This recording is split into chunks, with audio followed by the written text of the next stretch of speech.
tous, Chloé Lemont à l'animation aujourd'hui. Donc, je vous souhaite la bienvenue à l'émission cette semaine dans d'entrée. Durant cette émission, nous reviendrons sur des nouvelles marquantes de la dernière semaine. Donc, notre actualité cette semaine, le Centre de santé et de services sociaux de Lanaudière a tenu une conférence de presse le 30 avril dernier, qui était vendredi. Lors de cette conférence, la Dr Linda Thibault, qui est directrice de santé publique, a fait un résumé de la situation dans la région. Le conseil municipal de Saint-Ignace-de-Loyola avait lieu le 4 mai. Lors de ce conseil, il a été annoncé que 2 rues changeraient de nom. Il y a aussi le rapport financier pour l'année 2020 qui a été présenté.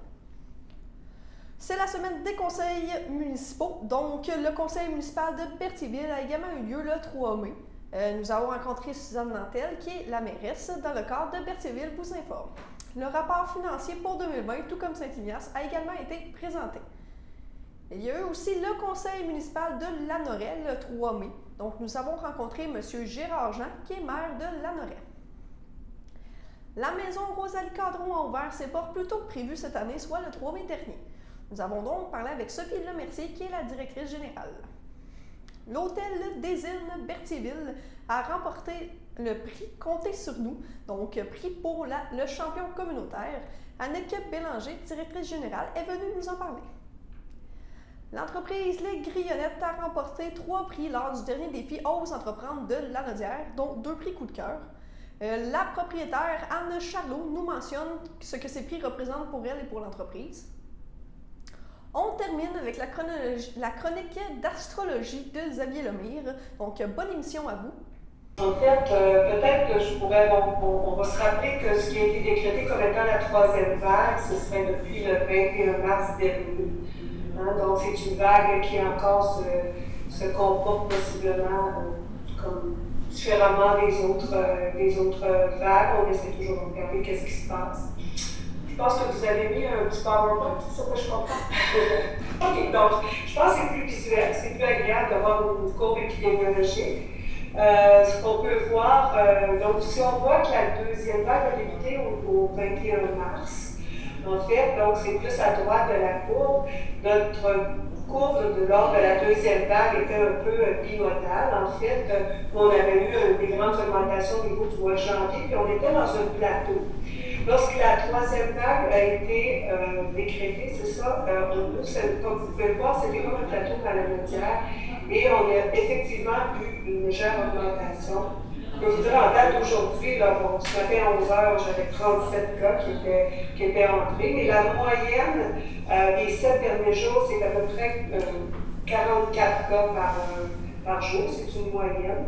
C'est un petit peu plus que ce qu'on avait eu les 7 jours précédents, où il y a eu une petite légère augmentation parce qu'on était dans une moyenne plus de 37 cas environ. Ce qui n'est pas un très grand nombre si vous voyez cette courbe-là, où on a déjà monté lors de la période des fêtes, on a eu même un pic une journée à 200 cas. Donc, on est quand même stable. Une légère augmentation, je dirais, cette semaine par rapport à la semaine dernière, mais dans un nombre de cas qui n'est pas trop élevé. On pourrait montrer la prochaine courbe. Par contre, ce qui nous préoccupe, bien évidemment, ce sont les cas, mais également les cas qui seraient plus transmissibles parce que ce sont des cas porteurs de variants, une mutation de la souche initiale. Les mutations, vous le savez, sont plus transmissibles. Donc, ça nous crée quand même une préoccupation qui est importante parce qu'on peut voir les impacts de ça sur la transmission, sur les éclosions et également sur les cas qu'on retrouve en hospitalisation et aux soins intensifs. Donc, c'est ce que vous voyez en vert. Pour vous donner un peu l'évolution des variants, c'était assez prévu. C'était ce qui avait été prévu par l'INES, également par l'INSPQ, c'est que la souche originale serait remplacée par un variant. Donc, dépendant des jours, aujourd'hui j'étais à 49,7% de variants, mais notre moyenne est autour, plutôt dans la dernière semaine, on a dépassé le 50% de variants. Donc, plus d'un cas sur 2, c'est la souche hautement transmissible de variants, majoritairement du Royaume-Uni. Le prochain. On peut regarder, je vous donne quand même des cas par MRC parce que notre région est grande, donc on voit un peu où sont ces cas-là. Je Je peux vous dire que les cas se situent plus dans les 2 MRC du Sud, bien évidemment. En fait, même dans les 7 derniers jours, c'est 73% des cas qui étaient dans les lieux de Terrebonne, Mascouche et Repentigny. Donc, près de ce qu'on appelle la CMM, donc ces lieux-là font partie de la CMM, c'est beaucoup plus à proximité de là où se situe le dépose. Je veux quand même porter à votre attention que la Naudière, même si on n'a pas eu une grande augmentation et qu'on voit un plateau ou une petite légère augmentation d'une semaine à l'autre, toutes les régions avoisinantes sont aux prises avec, si on regarde par exemple, même Mauricie, centre du Québec, il y a eu une augmentation, il y a eu des augmentations, Laval, Montréal, ils ne sont quand même pas en augmentation, mais il y a beaucoup, donc il y a de la circulation quand même du virus et de la transmission communautaire, et comme je vous disais, ça donne des impacts sur ce que vous pouvez voir ici, sur le nombre de cas hospitalisés à chaque jour, et en bleu pâle, vous pouvez voir la proportion de gens qui se retrouvent aux soins intensifs. Donc, on avait décliné quand même, juste pour vous présenter le nombre de cas dans la Naudière, donc on le suit toujours au total et on regarde aussi comment ça se comporte par rapport aux semaines du CDC. Donc, ce sont des semaines qui offrent des comparables pour nous d'une semaine à l'autre, mais également entre les régions, en Amérique du Nord. Nous, on se préoccupe beaucoup. Alors, ce qui est important pour nous, pour la population, c'est que les gens aillent se faire dépister. De un, au moindre symptôme. Si les gens ont des nouveaux symptômes, c'est important qu'ils aillent se faire dépister. D'ailleurs, plus de 60% des cas qu'on retrouve, c'est des gens qui sont symptomatiques. Alors ça, c'est un message important à passer à la population. Si vous avez des nouveaux symptômes, vous devez exclure que ce n'est pas la COVID. Parce qu'on ne veut pas que les gens le transmettent. Ensuite, ce qu'on regarde toujours, ce que je vous ai montré, c'est est-ce qu'on a assez de dépistage? Parce que si on a moins de dépistage, ça pourrait vouloir dire, pas nécessairement que les gens ne sont pas symptomatiques, ne sont pas inquiets, mais ça pourrait être un relâchement au niveau du dépistage. Et ça, il y a beaucoup d'endroits dans la région où on met en place du dépistage. Il y a des cliniques qui sont en rendez-vous de dépistage à Mascouche. Il y a eu une augmentation de la capacité des tests de dépistage pour fournir du dépistage à tout le monde, pour être certain que la population est au rendez-vous pour le dépistage. Et nous, on suit alors le taux de positivité. Parce que si les bonnes personnes vont se faire dépister, les gens qui ont été en contact, les gens qui sont malades, alors on a un bon dénominateur, on est pertinent au niveau du dépistage, et là, on regarde le taux de dépistage. Je peux vous dire que notre taux de dépistage est plus faible que le reste de la province. Au Québec, dans les données que je regardais ce matin, il est à 2,6 %. Chez nous, il est à 1,6 % dans la dernière semaine, le pourcentage de taux de positivité. Donc, ça va un petit peu avec une bonne circulation du virus, mais quand même, c'est quand même assez stable, c'est diminué par rapport au reste de la province, où il y a eu des gros taux de positivité parce qu'il y a eu des recrudescences, vous savez, dans certaines régions, des régions qui se sont retrouvées en mesure d'urgence.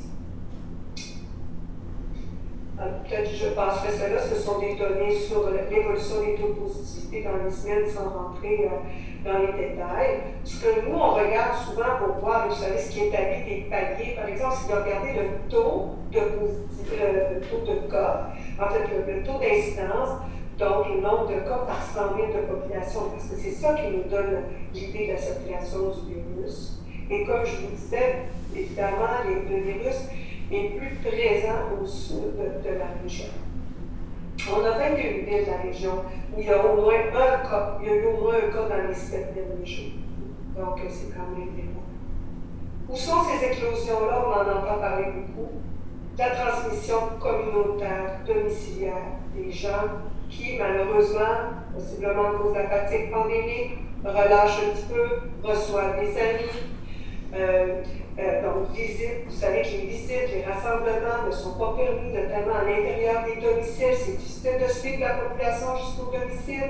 Et c'est là, quand nous, on fait nos enquêtes et éclosions, qu'on retrouve une bonne partie de nos éclosions. Il y en a également beaucoup dans les milieux de travail. On n'a pas beaucoup de grosses éclosions dans les milieux de travail, mais on a quelques milieux de travail qu'on suit de près parce que ce n'est pas leur première éclosion et on travaille avec les entreprises à cet effet-là. Et on en retrouve, comme vous le devinez aussi, dans les écoles, au primaire, au secondaire. On en a un petit peu plus au primaire qu'au secondaire. On a des milieux qui sont sous surveillance. Et ça peut représenter quelquefois quand même un bon nombre de classes qui sont en isolement préventif, parce que le cas dans la classe, c'est qu'on met les jeunes en isolement et on leur demande la réciprocité. Donc, milieu scolaire, je vous donne ici un nombre de cas, le nombre de cas qui sont reliés à des éclosions et le nombre d'éclosions, qui n'est pas un nombre si élevé qu'on pourrait dire, mais ce sont des éclosions qui sont actives actuellement et qu'on suit de près. Et la majorité, donc pas la majorité, mais près de la moitié de ces éclosions-là, ou un peu plus de la moitié, c'est dû à des variants. Donc, on est un petit peu plus, je dirais, intense dans les mesures d'isolement et de suivi des gens pour lesquels on demande de l'isolement. Donc, peut-être la prochaine. On sépare souvent la région, malheureusement, on n'aime pas ça séparer notre belle région de la Naudière, mais on regarde quand même l'épidémiologie, comment elle est dans le sud et dans le nord de la Naudière. C'est des choses qui préoccupent beaucoup les gens, de dire, dans le nord, ça va mieux que dans le sud. Actuellement, si on regarde la courbe générale, la Naudière est avoisine orange-rouge. Mais vous savez, ce n'est pas que le taux qui nous fait décider dans quel palier dans la région où doit se situer. C'est également tout ce qui se passe au niveau de l'hospitalisation, mais voir également la tendance. Comme vous voyez dans les 7 derniers jours, j'ai eu une petite augmentation dans le sud, une légère diminution dans le nord du nombre de cas, ce qui est quand même très positif. On l'avait présenté par MRC aussi, donc c'est des données un petit peu plus précises. Maintenant, je vais vous donner l'information concernant les revenus dans les résultats de la municipalité pour l'année 2020. En termes de fonctionnement, les revenus ont totalisé 2 619 842 et on a également obtenu des revenus d'investissement pour 323 954. Donc un total de revenus pour le budget 2020 ou pour la réalisation 2020 de 2 943 796, auquel on doit amputer les charges qui totalisent un montant de 2 727 320. Je verrai une page subséquente pour vous donner l'information détaillée des postes de charge dans les différentes activités de la municipalité. On dégage donc un excédent d'exercice de 216 476, auquel on doit maintenant amputer les dépenses d'investissement. On a eu des revenus d'investissement de 323 954, donc on a dépensé le montant équivalent, 323 954. Ce qui fait en sorte qu'on dégage maintenant, avant les conciliations fiscales, un déficit de 107 478. On doit maintenant ajouter justement les éléments de conciliation fiscale qui sont des dépenses qui ont été imputées au niveau des charges, mais qui ne sont pas nécessairement une sortie de fonds en termes de liquidité, et qui représentent les amortissements des immobilisations de 310 101 $. On a d'autres postes qui ne sont pas au niveau des charges, mais qui ont été payés quand même durant l'exercice, qui est le remboursement de la partie capitale de la dette à long terme, 62 700. Également, on a utilisé une partie de nos surplus à même les activités de fonctionnement de 47 512 pour investir au niveau des immobilisations. Et on a obtenu des revenus de conciliation pour 3 500. Ce qui fait en sorte que les éléments de conciliation ont généré 203 389 et c'est ce qui vient éponger notre déficit d'opération de 107 478 pour dégager un surplus d'exercice de 95 911 pour l'exercice 2020. Le changement du nom des rues Léa Rose et Félix. Bien, comme vous savez, la toponymie, ils ont dit que, vu que c'est M. Jean-François Morel, quand il a fait le développement, il nous a demandé s'il pouvait mettre les noms de ses enfants. On a dit oui, nous autres. Mais là, la toponymie n'accepte pas les noms parce que les personnes ne sont pas décédées. Puis il faut qu'ils soient décédés, je pense, plus que 2 ans. En tout cas, peu importe, mais il faut qu'ils soient décédés. Donc, on s'est assis, le conseil, on a réfléchi à ça. Puis là, il va y avoir la rue... Attendez un peu, parce qu'il ne faut pas me tromper les rues. La rue Félix et Rose. Bon. De changer le nom de la rue Félix par la rue Yvon Cournoyer. C'est en hommage en son combat en lien avec l'aide à mourir. Puis il est également résolu de changer le nom de la rue Léa Rose pour Viateur Chevalier, en hommage aux propriétaires des terres sur lesquelles la rue a été construite. Donc, ça va être la rue M. Yvon Cournoyer. C'est l'inverse. C'est l'inverse? C'est l'inverse. Ben, c'est ça qui était.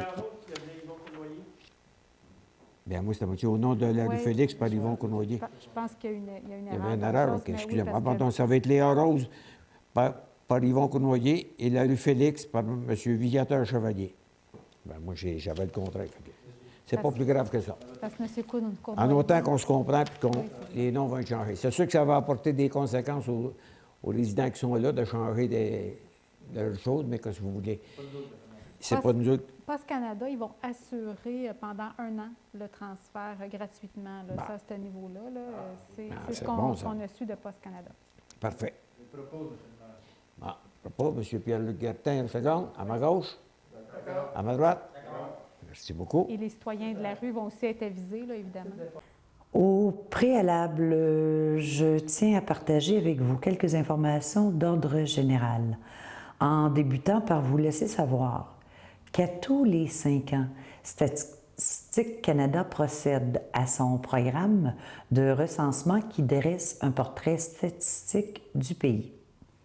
Cet exercice vise à recueillir des données qui sont essentielles à la planification des services, en appui à l'éducation au niveau des écoles et des garderies, au niveau de l'emploi, du transport, des soins de santé et du logement, et appuie aussi de nombreux programmes municipaux liés à des infrastructures.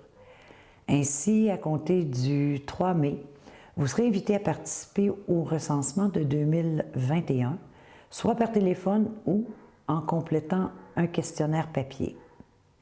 L'option de compléter le questionnaire en ligne lorsque possible demeure le moyen le plus efficace et le plus rapide pour ce faire. C'est pourquoi nous vous encourageons à contribuer au recensement de 2021. En réponse maintenant au questionnement des citoyens, en rapport avec la vente de garage annuelle sans permis prévue en juin à Berthieville, nous sommes dans l'obligation d'annuler celle qui devait se tenir dans la ville à cette période. Un avis d'interdiction de tenir ce genre d'activité en zone rouge nous a été transmis par la santé publique à cet effet. Alors, nous réévaluerons la situation selon le contexte en respect des restrictions sanitaires qui seront en vigueur à l'automne prochain. Comme mentionné lors de la dernière séance et comme vous avez pu le constater dans les médias, le ministère des Transports du Québec, par l'entremise de Mme Caroline Proulx, ministre du Tourisme et ministre responsable de la région de la Naudière, a annoncé officiellement lors d'une conférence de presse tenue le 16 avril dernier par visioconférence le projet de reconstruction du pont de la rivière Bayonne. Alors, cet investissement évalué entre 1 et 5 millions de dollars est prévu pour en débuter les travaux à l'été 2021 pour se terminer en 2022. Alors, c'est une nouvelle qui était très attendue de la population depuis plusieurs années. En raison maintenant du contrat de traitement des matières organiques de la MRC de Dautré et de son fournisseur de services EBI, nous donne droit à chaque année à un retour de compost de l'ordre de 30 % des tonnages de matières compostables collectés de l'année précédente. Ainsi, Berthieville a droit à un retour de 43,98 tonnes métriques à redistribuer.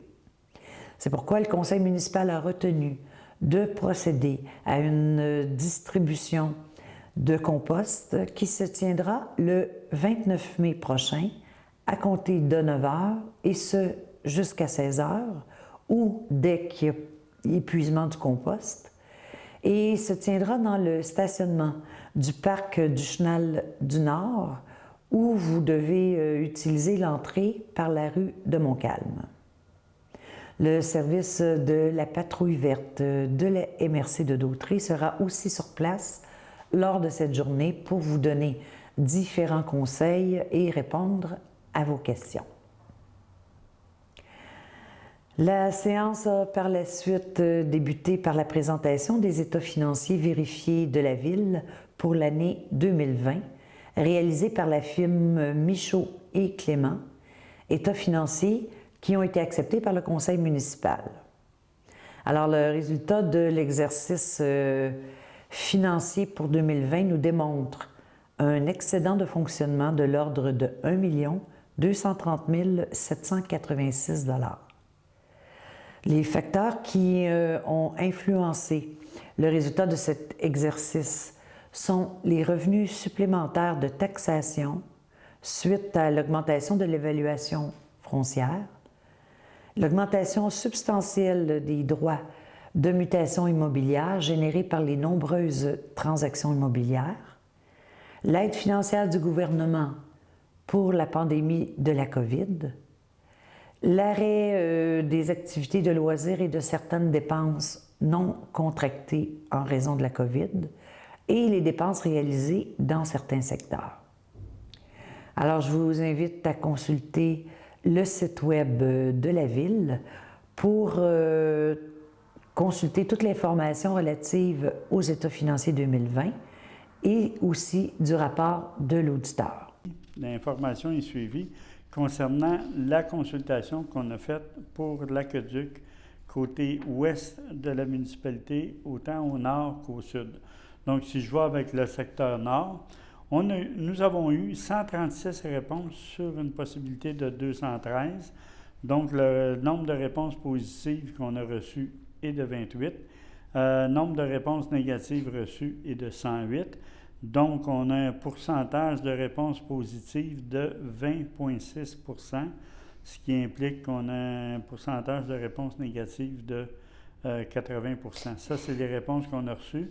Puis évidemment, les réponses qu'on n'a pas reçues bien, sont considérées négatives, mais ne sont pas nécessairement comptées dans ce pourcentage-là. Là. Mais on peut présumer avec des réponses comme ça qu'on peut extrapoler pour dire que ça aurait été sensiblement pareil. Secteur ouest de la municipalité, on a eu 86 réponses sur 47. Le nombre de réponses positives qu'on a reçues sont de 24 et le nombre de réponses négatives reçues est de 66. Donc, le pourcentage de réponses positives a été de 26,7 %. Donc, comme je disais tantôt, les réponses qu'on n'a pas reçues sont considérées négatives. On sait que le montant pour l'aqueduc était évalué entre 35 et 40 000 $. Puis évidemment, on constate que les gens trouvent ça très dispendieux. Puis c'est ça. Au niveau de la fête de la famille, on a autorisé de verser un montant de 1 250 $ à Action Famille Lanoret pour leur journée d'activité du 15 mai 2021 pour la fête de la famille dans le cadre de la semaine de la famille. En fait, le 2.0, c'est plus on s'en reprend, c'est ça que ça veut dire, prise dans le fond, là, parce que, l'année passée, on avait prévu une super belle exposition qui faisait une rétrospective des expositions qui ont eu lieu dans les 15 dernières années. Puis aussi, il y avait un appel de projet, un appel de dossier que j'avais fait aux artistes lanaudois pour les inviter à s'inspirer de la vie de Rosalie pour créer une nouvelle œuvre. Donc, on n'a pas pu faire ça l'année passée, donc on se reprend cette année. Dans le fond, c'est le clin d'œil qu'on souhaite faire. C'est sûr qu'autour de l'anniversaire, on avait prévu des célébrations, des genres avec des gens. Oui, c'est ça. Puis là, on ne peut plus faire ça. Donc là, ça va être sur la glace. Je pense qu'on va se reprendre au 20e, là, parce que là, ça n'a pas de bon sens de dire peut-être qu'on va faire ci, peut-être qu'on va réunir les anciens employés, par exemple, ou faire quelque chose avec l'église de la Valtrie, parce que Rosalie est entrée dans l'église de la Valtrie, elle a son portrait maintenant là, parce que vous savez qu'elle était devenue religieuse vers la fin de sa vie. Donc, on a un lien avec l'église de la Valtrie pour ça.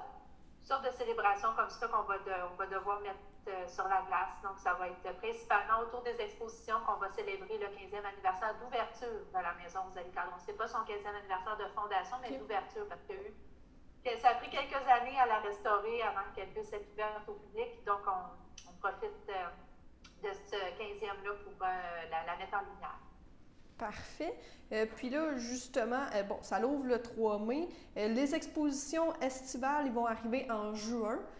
Puis vous m'en parlez un peu, je pense qu'il y en a 2. Oui. En fait, c'est ça le principe cette année, c'est qu'on souhaitait ouvrir plus tôt parce qu'il y a beaucoup de gens qui prennent des vacances au printemps puis à l'automne maintenant. On sent là, qu'il y a une mouvance là-dedans. Fait qu'on s'est dit, d'autres personnes y arrivent, ils prennent des vacances puis il y a beaucoup de lieux en région qui sont fermés encore, qui ne sont pas ouverts. Donc, on s'est dit, on va permettre aux gens de venir visiter au moins le rez-de-chaussée. Donc, c'est l'exposition permanente de la maison qui est plus facile à ouvrir, à rendre accessible. Puis, étant donné que les gens vont devoir payer pour pouvoir le même prix, ils n'auront pas tout le service. Donc, ce qu'on offre, c'est qu'on va offrir des laissez-passer aux gens qui vont venir nous visiter entre le 3 mai et le 18 juin, ce qu'on appelle l'ouverture partielle, en guillemets. Donc, on va leur remettre un laissez-passer, ils vont pouvoir revenir dans la saison pour pouvoir visiter les 2 autres expositions qui vont être, une s'appelle de Maison à musée. Donc, ça va être l'histoire, ça va parler de l'histoire de la Maison Rosalie-Cadron avant qu'elle devienne un musée. C'est un endroit où il y a des familles qui ont vécu ici, qui ont eu une vie. J'ai trouvé des photos aussi de famille. Donc, on va jouer avec ça. Puis aussi des photos du déménagement. C'est quand même impressionnant, une maison qui est déménagée parce qu'elle n'est pas sur son site d'origine. Donc, ça va être ça. Puis ensuite, c'est ce que je vous ai expliqué tout à l'heure. On va faire une récapitulative des expositions qui ont eu lieu dans les 15 dernières années. Donc, des petits objets de chacune des expositions, des thématiques variées.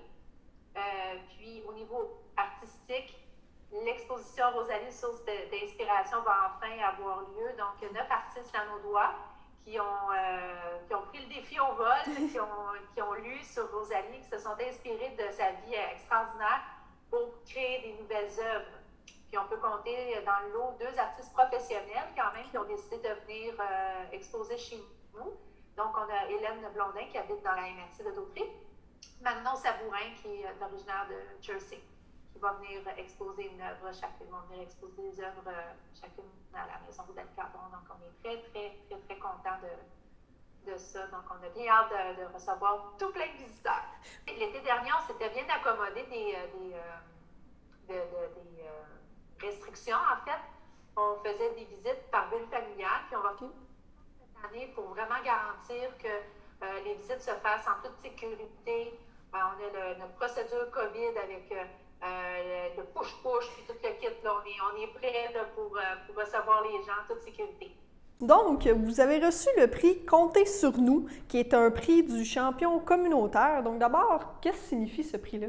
En fait, c'est un prix qui est remis par Des In Canada. Il faut savoir que tous les prix qui sont remis par Des In Canada, c'est pas nous qui s'inscrivons. C'est eux qui décident quels vont être les gagnants pour toutes les catégories de prix qu'ils ont durant l'année. En fait, c'est que là, ils remettent ce prix-là aux hôtels qui se sont illustrés pour leur implication au niveau de la communauté, soit communautaire, locale, nationale, même internationale. Donc, eux, ils vont aller chercher l'hôtel qui a fait le plus dans son année au niveau de l'implication sociale, tant sociale au niveau communautaire pour, exemple, les enfants, etc., et que d'autres entreprises locales. C'est comme ça qu'ils déterminent le gagnant, puis c'est vraiment des algorithmes autour là, pour déterminer qui va gagner. OK, parfait. Puis, pourquoi vous l'avez gagné, justement, la raison? Honnêtement, ça a été une surprise parce que chaque année, on reçoit une vidéo avec la liste des gagnants pour toutes les catégories. Parce que, bon, il y a Hôtel de l'année, il y a Meilleure rénovation, il y a Directeur général et il y a celui-là qui est Implication sociale. Puis, en fait, on a vu que c'était nous qui l'avions gagné. Là, j'ai comme fait, OK, c'est nous autres. Et selon eux, on l'a gagné pour plusieurs raisons, dont notre implication au niveau de tout ce qui s'est passé au niveau de la pandémie, c'est-à-dire notre implication au niveau des camionneurs quand on a décidé, nous, quand tout est arrivé en mars 2020, on a décidé qu'on fermait l'hôtel au mois d'avril. Donc, on a dit, parfait, on ferme l'hôtel. Un, pour protéger les employés, pour essayer de se revirer de bord, essayer de comprendre tout ce qui se passait. Mais on a décidé de rester ouvert, donc semi-ouvert, que pour les camionneurs. Parce que là, on s'est dit, on voyait tout fermé. On voyait les haltes, les restaurants. Là, on s'est dit, OK, nos camionneurs qui arrêtent d'habitude pour prendre une douche, dormir, juste aller à la salle de bain, c'est quand même un besoin primaire rendu là. On a dit, il faut qu'il y ait quand même une place pour pouvoir faire tout ça. Fait qu'on a dit, OK, nous, on va rester ouvert que pour eux. Et par le fait même, pour éviter qu'il y ait, étant donné qu'on ne connaissait pas la pandémie à ce moment-là, pour éviter qu'il y ait trop de contacts, on a dit, on va mettre les douches gratuites. Comme ça, eux, ça va être plus facile, nous, ça va être plus facile. Donc, pendant tout le mois d'avril, on a mis les douches gratuites, les chambres gratuites pour eux, pour qu'ils viennent se reposer. Donc, ça a été un des facteurs que Days Inn Canada a reconnu en disant, ils se sont impliqués au niveau première ligne. Ensuite, on a offert des chambres pour les travailleurs de première ligne. Ensuite, c'est sûr qu'il a fallu fermer notre petit déjeuner. Nous, habituellement, c'est un déjeuner buffet que les gens servent. Là, on s'entend que tout a fermé. Et il fallait trouver une alternative pour que quand même nos clients aient un petit déjeuner. On est arrivé avec une boîte à déjeuner, comme la plupart des hôtels vont faire, mais on a dit non. Il faut trouver une manière d'avoir nos produits locaux qu'on a à notre déjeuner buffet, qu'on peut le transplanter dans notre boîte à déjeuner, puis que tous les produits qu'on va avoir ne vont être faits que localement au Québec ou au Canada. Donc, on est arrivé avec une boîte à déjeuner avec des produits que locaux pratiquement. Donc, on a des beignes aux patates de Délices d'antan, on a de la salade de fruits faite à la boucherie Forget, on a été chercher de la confiture à Crabtree de dimanche matin. On a mis aussi un fromage du domaine féodal. Donc, c'était important en même temps de faire connaître ces entreprises-là parce que par le biais, eux autres aussi pouvaient avoir eu des impacts. Et on a, maintenant, des petits repas aussi qu'on peut offrir à nos clients d'entreprises locales. Donc, on s'est vraiment accaparé le tout pour dire, OK, il faut vraiment se mettre tout ensemble pour essayer de se relever là, de cette crise-là, comme on peut dire. On a toujours offert aussi à nos clients une liste de restaurants. Donc, tous les restaurants de Berthierville ont toujours été sur notre liste, les heures d'ouverture, qui pouvaient livrer, où est-ce qu'on pouvait aller le chercher pour essayer justement de recréer là, le plus possible une synergie là, par rapport à tout ce qui arrivait dans notre ville. Fait que c'est la raison pour laquelle Days Inn Canada a décidé que c'était nous qui allions avoir le prix de Count on Us cette année. Moi, j'étais vraiment, vraiment contente. C'est la deuxième fois qu'on gagne le prix en moins de 10 ans. Donc, pour moi, c'est quand même un prix très significatif parce que dans nos valeurs, depuis 25 ans, ça a toujours été de s'impliquer localement. Donc ça, c'est une belle reconnaissance de Days Inn Canada, là, surtout parmi 125 hôtels. C'est quand même, il y a des hôtels partout au Canada. Donc non, j'étais vraiment super contente. Fait que c'est pour ça qu'on l'a eu, ce prix-là. Je vais l'annoncer en exclusivité. On a su aujourd'hui qu'on gagnait un deuxième prix pour l'année 2020, qui était pour une 5e année consécutive. On est mandataire du Chairman Awards, on est 30 hôtels au Canada à le recevoir. Et ça, c'est au niveau de garder les plus hauts standards pour le service, propreté, aller au-delà des standards de la chaîne, donc d'en donner plus. Donc, ils prennent tout en considération, les commentaires clients, les inspections qu'on a de Days Inn. Ils prennent nos résultats, puis ils prennent, en fait, si on fait mieux que ce que la chaîne demande. Donc, pour une 5e année consécutive, on l'a encore. Donc, je suis super fière de ma gang parce que ça, c'est un prix vraiment, là, c'est ma gang, c'est tout le monde. C'est le service qu'ils donnent, c'est les chambres super propres qu'on a, c'est des équipements qui fonctionnent bien, donc c'est un ensemble. Donc, ça veut juste dire, en fait, qu'on est en haut des standards de Days Inn Canada, donc on l'a gagné pour une 5e année. Et fait que c'est ça, c'est une petite nouvelle en exclusivité pour vous autres. Parfait, félicitations. Merci. Fait que non, on remporte 2 prix cette année, très contente de ramener ça à Berthier. Tu sais, s'impliquer au niveau de la communauté, on le fait pas pour avoir des prix, pour avoir des reconnaissances, on le fait vraiment parce que c'est en nous, puis on veut rendre les gens heureux. Mais avoir ce petit coup de pouce-là de notre chaîne, c'est vraiment génial. C'est une belle reconnaissance. Exact. Ça motive aussi les gens à continuer à faire ce Oui, qu'ils font. oui, puis peut-être encourager d'autres entreprises, parce qu'il y en a plein aussi d'entreprises. On le voit depuis un an, encore plus, je pense, avec la crise. Je pense qu'il y a une belle union au niveau des entreprises qui se tiennent ensemble, des gens qui ont pris conscience d'acheter local, d'encourager des gens locaux. Moi, je pense que malgré tout ce qu'on est en train de vivre, il y a quelque chose de super beau qui va sortir de ça. Puis j'espère que ça va rester, par exemple. Oui, c'est juste ça. On espère que ça va rester. Ça, on va croiser les doigts, mais oui, le début de la pandémie a vraiment axé sur le local. Je pense même la journée du livre québécois, c'était des records parce que justement, tout le monde était allé acheter un livre québécois. On était vraiment plus axé sur ça. C'est ça, je pense que les gens ont se sont plus conscientisés au fait que, OK, oui, c'est vrai que si on achète local, ben on va aider une petite entreprise. Cette petite entreprise-là a 2-3 employés. Tu sais, c'est toute une synergie comme ça, là. Fait que, oui, c'est beau, les multinationales, etc., mais il faut commencer par acheter dans notre communauté pour que cette communauté-là agrandisse puis grossisse puis qu'elle prospère, là, en fait. Là. Fait que moi, j'espère juste que ce phénomène-là d'acheter local, d'avoir cette conscience-là va rester à tous les niveaux. On va l'espérer. Sinon, justement, là, on parlait un peu de la pandémie. Bon, on en parle constamment ces temps-ci. Mais comment vous vivez avec ça, la pandémie, depuis mars l'année passée? Bien, en fait, c'est sûr que notre milieu, le milieu touristique, le milieu hôtelier, le milieu de la restauration a été frappé.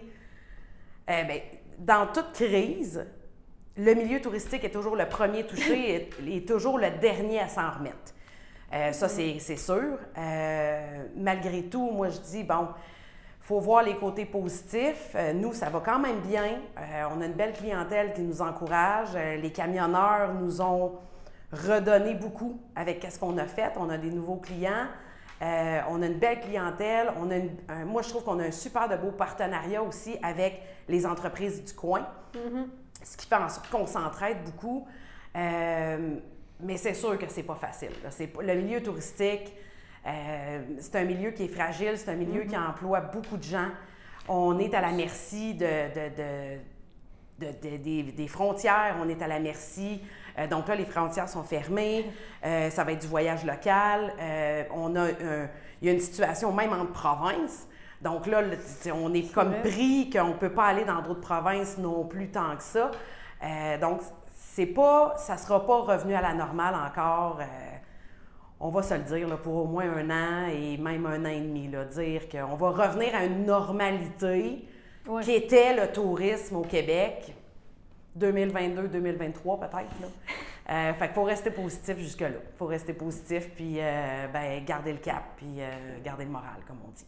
Oui, exact. Mais, comme on dit, contrairement aux autres, vous avez quand même une clientèle qui est là, surtout avec les camionneurs. Donc, ça fait en sorte que vous ne dépendez pas nécessairement des touristes. C'est sûr que les touristes, ça l'aide. Je veux dire, bon, l'été, l'hiver avec les motoneiges, bon. Mais on a un super de beau spot, Berthierville, pour le vélo. C'est magnifique. Donc, nous, on a une belle clientèle quand même l'été de vélo. Des gens qui sont venus une première fois, qui ont tombé en amour avec l'endroit, parce qu'on a tellement des belles endroits, les îles, tout ce qui est Saint-Barthélemy, Saint-Norbert, Saint-Cuthbert, il y a tellement de belles places à découvrir en vélo, en famille. Donc, il y a beaucoup de plein air dans Berthier, des alentours, dans la Naudière. Donc, on va plus sur ce créneau-là. Ça a toujours été le créneau. Donc, oui, ça va quand même bien. Fait qu'il faut garder le cap. On reste positif. Moi, je me dis qu'il faut rester positif. Ça donne rien de s'apitoyer sur son sort, mais moi, je pense souvent à des amis restaurateurs là, qui ont... je veux dire, eux autres, là, ils en arrachent, puis j'ai hâte que ça rouvre pour eux autres, parce que oui, ça n'a pas été facile depuis la dernière année. Là. Nous, on a un bar dans l'hôtel, et on a été ouvert 4 mois. Donc, j'imagine même pas là, un restaurant. Fait que non, je suis de tout cœur avec mon milieu parce que tout ce qui est musée, tout ce qui est activité, il y a des activités qui ne peuvent pas se faire tant que ça à cause de la distanciation. Donc, c'est tout un milieu économique qui a été touché. Puis c'est un milieu économique qui est extrêmement important au Québec. Oui. C'est quand même un des plus gros moteurs économiques même si souvent les gens l'oublient.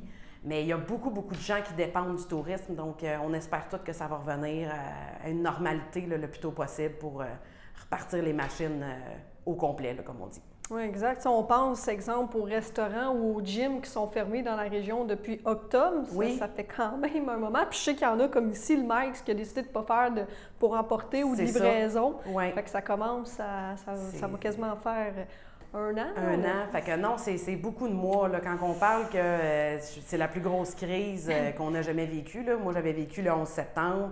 J'ai vécu des crises qu'on pensait que c'était des grosses crises, là, mais jamais de cette ampleur-là. Donc, mais oui, moi, je pense qu'il va y avoir du positif qui va revenir de ça.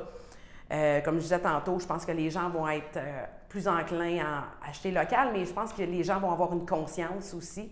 Je pense que en tout cas, j'espère, moi, c'est peut-être en tant qu'être humain là, que j'espère ça, c'est que les gens vont apprécier les petits bonheurs qu'on a, simplement d'aller prendre un verre ou aller manger au restaurant avec des amis, juste de pouvoir aller avec la famille faire une activité ou avec des amis. Moi, je pense que les gens vont avoir cette appréciation-là. En tout cas, moi, je sais que je vais l'avoir. Probablement, je vais être une poule pas de tête quand on va pouvoir sortir. Non, mais moi, je pense que c'est ça. J'espère que l'humain va se souvenir pour apprécier de qu'est-ce qu'on avait et qu'est-ce qu'on va revoir. Exact. Là, on pense aux terrasses, restaurants. Puis, je pense qu'on a tout hâte de s'asseoir avec nos amis, prendre un verre tranquille, puis juste profiter du moment. Oui. La pandémie a eu ça aussi de se remettre en question sur certaines choses, peut-être ralentir un peu notre rythme de vie qui est très rapide aujourd'hui. Bien, ralentir, mais aussi apprécier. Exact, c'est ça. Juste apprécier de dire « Hey, wow, je suis assis ici avec des amis. On parle ensemble, on n'a pas de masque, on peut... » Tu sais, c'est juste des petites choses comme ça en disant « Hey, c'est vraiment wow. » Donc, je dis pas plus espérer d'avoir des grosses affaires, tout ça, mais dire, peut-on apprécier qu'est-ce qu'on a? Peut-on apprécier les petits bonheurs? Juste de faire un câlin à un ami. Juste ça, ça va être... c'est comme si ça va nous redonner de l'énergie. Fait que moi, je pense que ça va... Il y a toujours du bon dans des situations. Moi, je pense que ça va amener ce côté humain-là que peut-être qu'on avait peut-être pas perdu, mais qu'on était moins sensible ou qu'on s'en rendait moins compte. Exact, c'est ça. C'est comme le dernier Noël qu'on a eu en 2019. Je pense que personne s'attendait à ça, mais on s'entend que ceux qui ont annulé à la dernière minute doivent faire comme « Oups, j'aurais peut-être dû y aller. » Oui, puis dire « Hey, j'aurais peut-être dû en profiter plus, j'aurais peut-être dû apprécier plus, Fait que je pense qu'on fera peut-être plus cette erreur-là de remettre. Je pense qu'on va apprécier juste le moment présent comme on devrait toujours le faire, en fait. Oui, exact. Parfait, merci. Puis là, au niveau justement des employés, choses comme ça, est-ce qu'il y a eu une grosse coupure d'emploi? Ou... En fait, il y a eu le mois qu'on était fermé. OK. Que là, on est resté à peu près 4 employés. Okay. Mais depuis qu'on a réouvert, en fait, le 1er mai, je n'ai jamais remis personne à pied. Okay. Donc, même dans des moments plus tranquilles, on s'est assuré qu'on aurait quand même notre staff qui allait travailler. Donc, on a trouvé des tâches, on a fait du ménage, on a repimpé des meubles. Je sais, c'est drôle à dire, mais oui, on a repimpé des meubles, on a peinturé des meubles. Donc, moi, c'était important que je voulais pas remettre mon monde à pied. Oui. On a été capable d'avoir la possibilité de les garder en disant oui, OK, on va se baquer, on va essayer de trouver des solutions, mais pour moi, c'était important je voulais pas retourner mon staff à la maison, je voulais que toute l'équipe soit là. C'était super important que mon équipe continue à travailler et que tout le monde puisse avoir un gagne-pain là. L'entreprise Les Crayonnettes est active depuis fin 2018. C'est parti un petit peu d'une idée folle de trouver une façon de nourrir le monde de manière plus éco-responsable puis de répondre à des besoins nutritifs. Donc, de manière personnelle, moi, je ne mange pas de viande et j'ai eu plusieurs carences étant donné que je fais des sports d'endurance, entre autres la B12, le fer, le magnésium. Et lorsque j'ai cherché un petit peu dans la littérature, j'ai vu que l'entomophagie était une belle réponse à cette problématique-là. De formation, moi je suis biologiste, alors j'ai décidé finalement de partir dans la grande aventure de devenir entomoculteur et de partir ma propre ferme. Donc, c'est un petit peu les raisons qui m'ont poussée à faire ce cheminement-là. Puis, de fil en aiguille, on s'est aperçu que cette entreprise pouvait encore plus améliorer l'aspect éco-environnemental. On a donc développé une ferme de micro-pousses pour optimiser toute l'énergie en fait, qui est utilisée par la ferme, mais plus en hauteur. Donc, on parle d'énergie lumineuse, puis thermique. Et dernièrement, on a aussi décidé de valoriser un de nos extrants qui est l'engrais de grillon, donc issu des déchets bio-organiques des grillons. Alors, voici un petit peu tous les volets de l'entreprise en 2 ans. C'est un peu la magie du grillon, c'est qu'en effet, sous forme de poudre, on ne voit pas le grillon. Alors, souvent, ça aide à faire tomber la barrière qu'on a.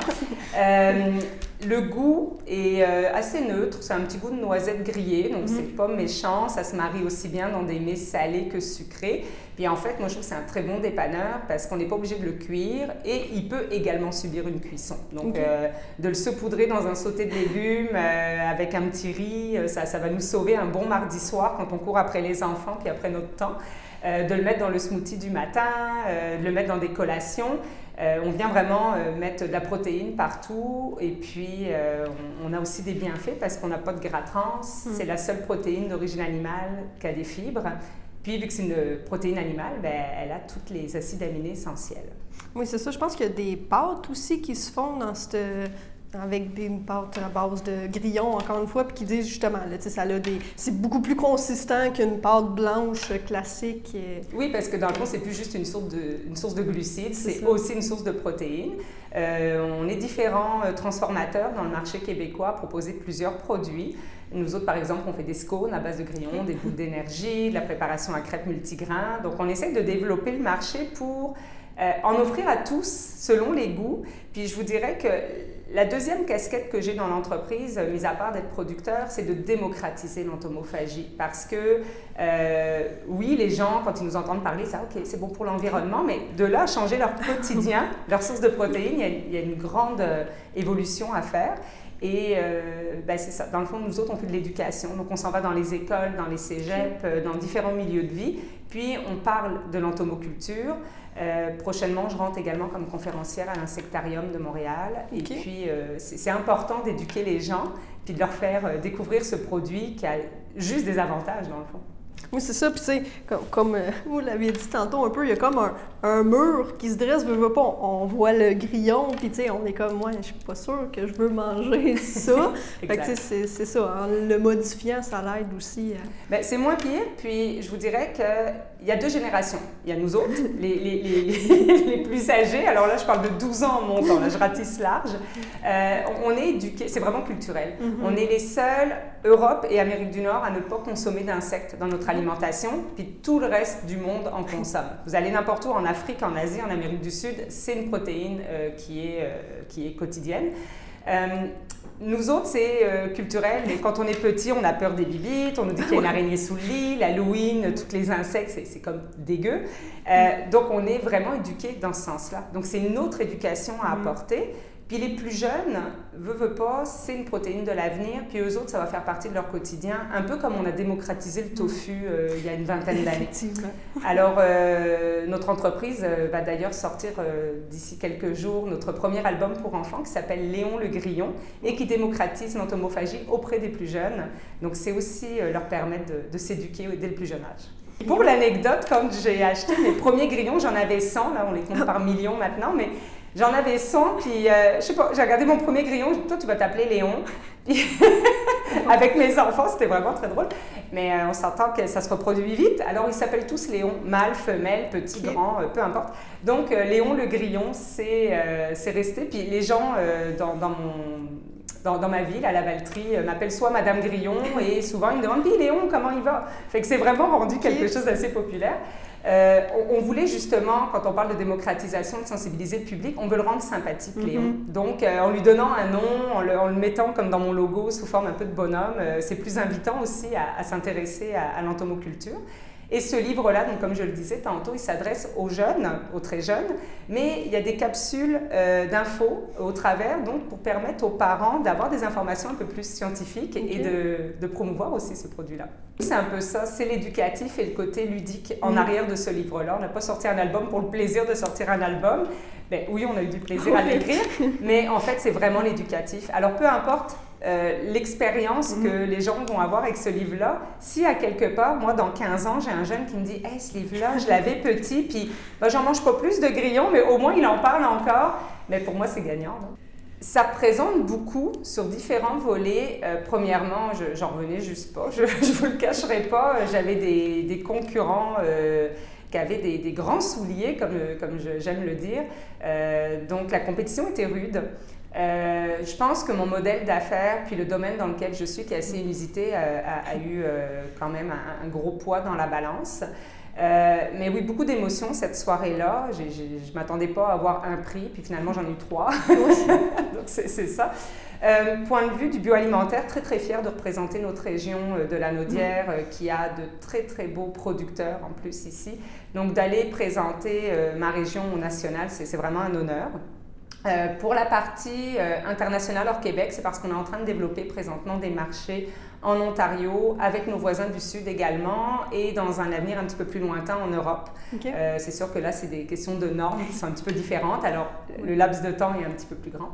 Puis pour la partie entrepreneuriat féminine, ben, c'est sûr que malheureusement en 2021, il faut encore souligner que la femme est capable de faire ses preuves en entrepreneuriat. Et puis, ce prix-là existe. Mais en fait, j'ai juste hâte qu'il n'existe plus, ce prix. Ouais, c'est ça. Parce que si on n'en aura plus besoin, la parité va être là, puis on fera autant confiance aux hommes qu'aux femmes. Donc voilà. Donc oui, très, très honorée de tous ces prix-là. Puis c'est ça. Puis il y a 4 prix coup de cœur. Vous en avez gagné 2 sur 4. Fait que c'est quand même la moitié des prix remportés par l'entreprise Les Grillonnets. Oui, donc c'est ça, notre entreprise est vraiment très fière. On a reçu 6 prix depuis notre création d'entreprise, dont 3 cette semaine. Alors en effet, on est content de la visibilité que ça donne, mais au-delà de la reconnaissance que l'on a eue par ces prix-là, au-delà des bourses qui viennent avec, on ne se le cachera pas, là, tout entrepreneur est content d'obtenir ces prix.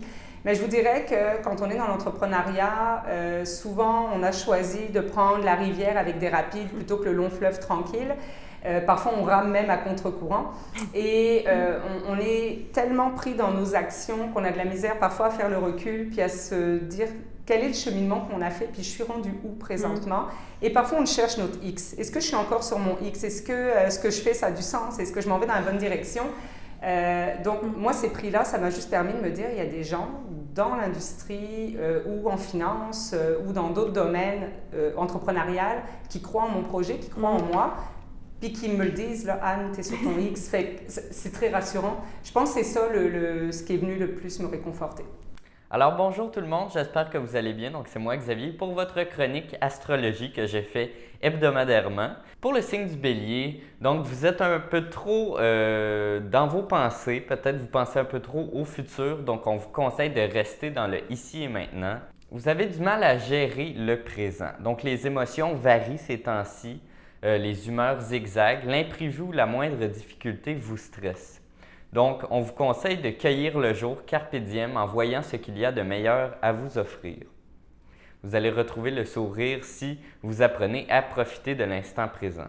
Le plus, il y a du bon, même du très bon en amour, par une attention délicate, un jeu de séduction plaisant. Pour le signe du Taureau, le tout pour le tout, dernière semaine vénusienne, vous allez la vivre à fond et avec amour. N'attendez pas si vous l'aimez, dites-le tout haut, tout bas à son oreille en le prenant dans vos bras. Bien qu'il y ait un danger, Vénus vous convainc de courir le risque. C'est déstabilisant mais tellement excitant.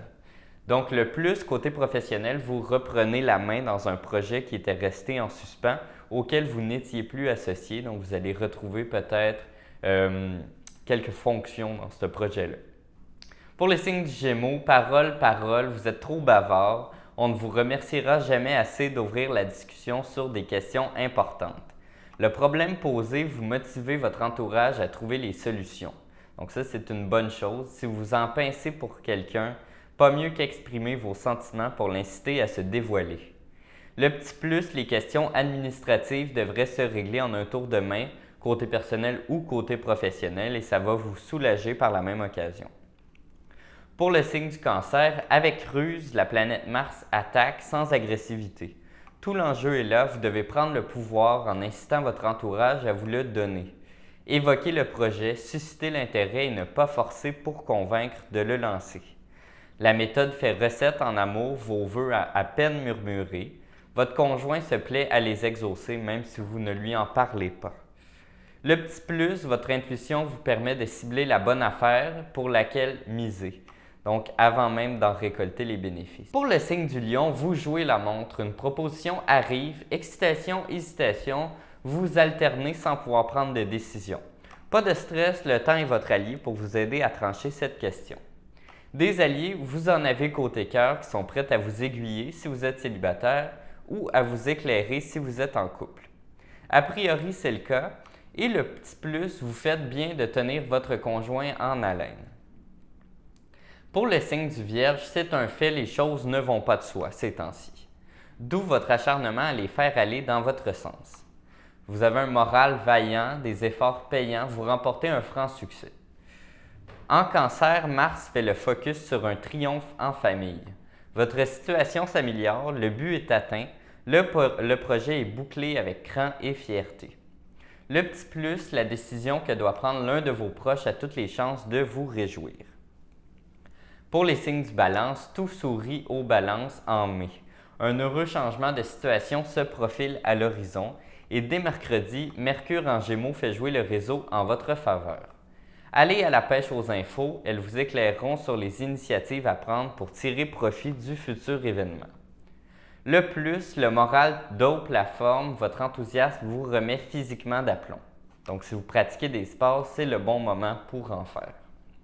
Pour les signes du Scorpion, l'art d'aimer est présent. Vénus en Taureau vous défie d'un regard plus enjôleur que provocateur. Savoir si vous êtes prête à vous rabattre les cartes par amour, par jeu et par intermittence. Donc testez de nouvelles méthodes de séduction, de l'espièglerie, de la délicatesse et plus d'amour sont à l'horizon, moins de passion propre aux Scorpions. Côté professionnel, les nouvelles sont rassurantes et même encourageantes. Pour le signe du Sagittaire, il y a des hauts et des bas et des entre-deux. Votre énergie à équilibrer tout ça est présente, donc gardez le moral et la confiance en soi côté professionnel. Préservez le dialogue, ouvrez le débat, le cœur et les bras côté personnel. La Providence récompense vos efforts par une opportunité inespérée qui vous comble de joie. Le petit plus, à défaut de pouvoir voyager, vous et votre partenaire, vous allez voir un renouveau dans votre chimie. Pour le signe du Capricorne, en face et en Cancer, Mars vous disperse. Vous avez un trop-plein de désirs d'un côté et pas assez de moyens de les concrétiser de l'autre. Une sélection s'impose, naturelle si vous écoutez votre cœur, évidemment. Vous saurez quel projet lancer en priorité, mettrez bien plus d'ardeur à les réaliser. Le plus pour cette semaine, vous faites preuve d'une grande concentration en amour en restant attentif aux besoins de votre partenaire. Pour le signe du Verseau, la belle équipe, donc le climat est bon, le moral est au top cette semaine. Mercure entre en Gémeaux, c'est une aubaine pour tisser des liens forts et durables. Vous mettez un projet en place, vos proches y adhèrent aussitôt. Le ralliement vous motive à mener l'affaire à bien et ça va vous profiter de vous associer avec votre famille pour une future victoire. Le plus, il va y avoir une addition des rencontres, échanges et sourires pour faire rempart à la solitude. C'est une bonne raison de les multiplier d'ailleurs cette semaine. Pour le signe du Poisson, la question se pose, vous êtes un peu déçu de ne pas obtenir ce que vous voulez. Quelle leçon en tirer? Eh bien, vous devrez reconnaître peut-être qu'il est difficile, voire impossible de plier la réalité à sa volonté. Les paramètres extérieurs produiront bientôt leur effet en votre faveur si vous l'admettez, l'évidence, et tirez parti de la situation. Le petit plus pour cette semaine en amour aussi, vous cernerez mieux les intentions de votre conjoint en l'observant plutôt que de le solliciter. Donc, c'était les signes astrologiques de cette semaine. J'espère que vous avez apprécié et on se retrouve la semaine prochaine pour d'autres signes astrologiques. Donc, merci beaucoup tout le monde. Merci. On se retrouve la semaine prochaine pour une autre émission de cette semaine d'Entautré et pour de nouveaux reportages. Ne manquez pas nos bulletins de nouvelles tous les jours à compter de 18h et en reprise à 12h30. Sur ce, bonne semaine à toutes et à tous!